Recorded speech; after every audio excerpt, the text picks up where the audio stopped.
தீ இருந்தால் அங்கே புகை இருக்கும், உறவிருந்தால் கொஞ்சம் பகை இருக்கும், கடல் இருந்தால் எங்கோ கரை இருக்கும், கதை இருந்தால் ஏதோ முடிவிருக்கும்.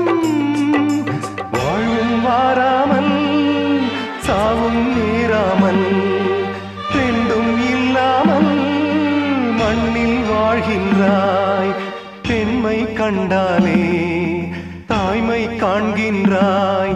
பலர் பூஜை கொண்டாடும் பூவாய் வாழ்கின்றாய். அன்புள்ள மகனே, அழுதது போதும், புன்னகை சிந்து, இனி பூக்களின் மாதம்.